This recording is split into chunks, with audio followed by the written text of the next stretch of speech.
Justice Minister Paul Goldsmith announced over the weekend that stalking is set to become illegal and punishable by up to 5 years in prison. The government revealed details of its proposed anti-stalking legislation, saying the law would be introduced in Parliament before the end of the year, which is really just a hop, skip and a jump away. The stalking offence will have a maximum penalty of 5 years behind bars and will capture patterns of behaviour, specifically 3 acts taking place within a 12-month period. 3 acts taking place within a year. The legislation will also provide a list of behaviours that may amount to stalking and harassment, including damaging reputation, recording or tracking and following or loitering, as well as the use of technology. That's quite a large net.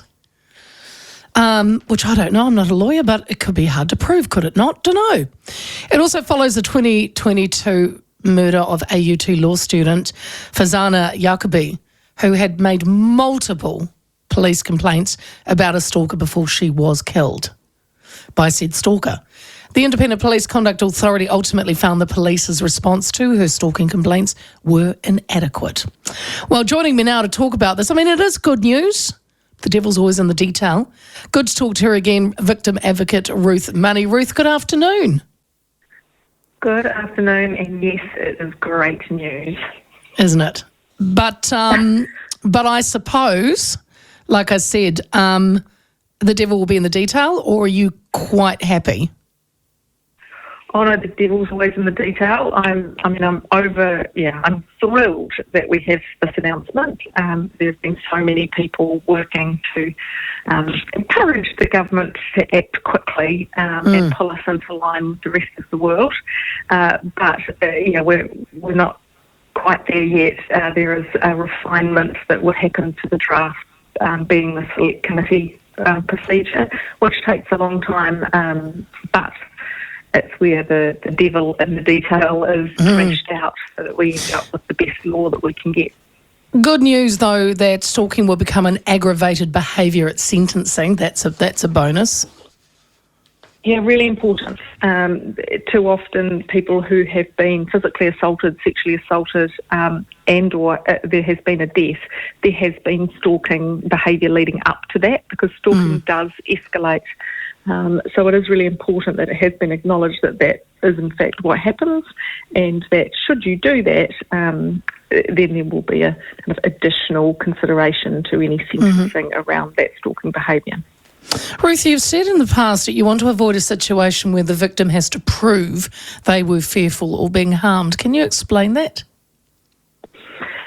Yes, that's a niggly little detail point, but we've got to be really careful how we write the laws, because if the way that it is drafted then infers that the Crown, i.e. the victim, has to prove that they were genuinely fearful or that they were harmed, all of a sudden we're making the victim do the work as opposed to the person who's been caught doing the stalking behaviour.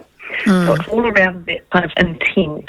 So what it should be is, and what it is in other jurisdictions, is that there was a general intent to stalk as opposed to an intent to harm. Because how do you prove that they intended to harm? Yes. They always come up with, I just happened to be in the Koru Club at the same time as she, or no, I was walking my dog there. You can't stop me walking down the road. Yeah, exactly. Yeah, so it all becomes very convenient. Having said that, though, Ruth, how do you prove that? Because I thought about this when I was reading this, and we've spoken before, and I've covered this before.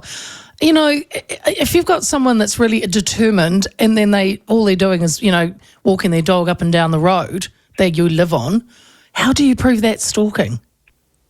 Well, and that is why there will be a list of behaviours that can amount to the stalking. Sure. A stalker doesn't normally just do 1, 2 or 3 type, they are relentless in their pursuit of instilling fear. It's predatory behaviour. So, and when you report it, what will happen, ideally, and again, this will get fleshed out, but what happens in other jurisdictions and what we're really happy about here is that this now gives the police the tools and the training to be able to say, hey, old mate, we saw you, or we hear that you were on XY Street. This is a warning. You've got a restraining order, or you've got a trespass order, or there's a protection order.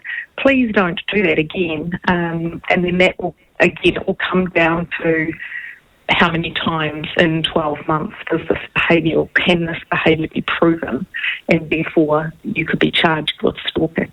So the threshold for stalking behaviour the government is proposing is 3 incidents, Ruth, in a 12-month period. You'd like to see that amended, wouldn't you? Yeah, I really would. Look, we don't, once you're warned once, really, do we need to wait for that person to be fearful 2 more times on top of that? If you have been warned about your behaviour and you continue to do it, and there is a precedent where, for example, in harassment in the same Crimes Act is 2 times in 12 months. Same with child neglect. So the 3 is a real stretch for me, because I know the terror that victims face and have to endure. So I'm not, I'm sure lots of thought's gone into it, but I think more thought can go into it from a lived experience perspective, when victims, lawyers, everybody will have the opportunity to present to a select committee, and the decision can be made of how the bill needs to be drafted and taken into a law as an act. And ideally it will be 2 occasions. There's no such thing as a coincidence when you come up with a stalker. So 2 out of 2 in 12 months is enough. Yeah, it's interesting, Ruth, because I've had this conversation with lawyers, and one in particular believed this wasn't necessary because we have the, Harassment Act. I know, Ruth, I know. I just got to tell you. We are protected apparently under the Harassment Act. But obviously the government's decided, thankfully, it's not enough. So obviously we're not protected. No. Yeah, I don't. I mean, my experience and my experience walking alongside survivors and ask Fazana that was she protected. What this does is send a really strong message to everybody in the community that stalking is not okay, that it is a 5-year imprisonment, so it is a serious sentence. So it really is sending a message that you can't be resentful, you can't be a predator, and if you are, then there will be a process in the system to take care of you. And there's not that at the moment. There just simply is not. Ruth, our listeners text in saying, what about cyber stalking, e.g. if I block people but they keep coming back? I suppose that's going to have to be written into this as well. Yes, it will be included. So they're talking about any stalking or harassment, whether it be virtual, so there's a lot of digital harassment and threatening behaviour going on, as well as physical. When we talk about stalking, lots of people just think about someone loitering around your car or your door. It's not that at all. I've got victims who cannot open their devices and check their email, or they don't live in the social media world because of the constant harassment, fake profiles, threats. Horrible behaviours that I don't need to go into, must be terrible. that are technology based. And I think that's another really important point, is that we need this Act to be future proofed, because they're reinventing themselves all the time, and technology is reinventing itself all the time. So the list in the Act really needs to be a non-exhaustive list that talks about the potential things through technology, and again, the act of stalking, as opposed to, well, was that reasonable person scared or not?